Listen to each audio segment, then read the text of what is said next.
Welcome to our channel. Rahul Gandhi versus Smriti Irani.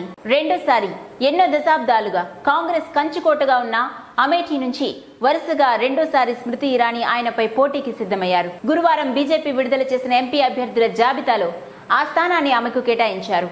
Rajiv Gandhi, Sanjay Gandhi, Sonia Gandhi ఇలా ముగ్గురు గాంధీలను గెలిపించిన అమేఠీ నుంచే 2004లో రాజకీయ అరంగేట్రం చేసిన రాహుల్ గాంధీ 2.90 లక్షల ఓట్ల తేడాతో గెలుపు జెండా ఎగురవేశారు. 2009లోనూ బీఎస్పీ అభ్యర్థి ఆశిష్ శుక్లాపై 3.70 లక్షల తేడాతో గెలిచి సత్తా చాటారు. 2014లో స్మృతి ఇరానీ రాహుల్ కి గట్టిపోటీ ఇచ్చారు. ఆ ఎన్నికల్లో రాహుల్ కు స్మృతిపై 1.7 లక్షల ఓట్ల మెజార్టీ మాత్రమే వచ్చింది. అంతేకాదు, అమేఠీ పార్లమెంట్ నియోజకవర్గ పరిధిలోని 5 అసెంబ్లీ సీట్లలో 4 బీజేపీకి పోగా ఒక దాంట్లో సమాజ్వాదీ పార్టీ విజయకేతన ఎగురవేసింది.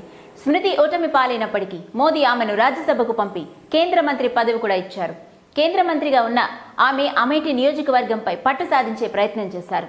వీలున్న ప్రతి సందర్భంలోనూ అమేఠీలో పర్యటిస్తూ తన పట్టు పెంచుకునేందుకు ప్రయత్నిస్తున్నారు. పార్టీ ఆమెకు అక్కడే టికెట్ కేటాయించడంతో ఈసారి గెలుపు ఎవరిదో అనేది ఉత్కంఠ మొదలైంది. ఈ సందర్భంగా ఒక ఛానల్కి ఇచ్చిన ఇంటర్వ్యూలో స్మృతి మాట్లాడుతూ కాంగ్రెస్ ఓటమి తథ్యమని ధీమా వ్యక్తం చేశారు. నేను ఓటమి పాలైనప్పటికీ గడిచిన 5 ఏళ్లుగా ప్రజల అభివృద్ధి కోసం తీవ్రంగా శ్రమించాను. అమేఠీలోని 5 సీట్లలో, అసెంబ్లీ సీట్లలో 4 విజయం సాధించాం. ఇక్కడ కాంగ్రెస్ ఓటమి తథ్యమని వ్యాఖ్యానించారు ఆమె. చూసారు కదండి, మరిన్ని ఇంట్రెస్టింగ్ అప్డేట్స్ కోసం చూస్తూనే ఉండండి. If you like the video, please like us and subscribe Tollywood Nagar.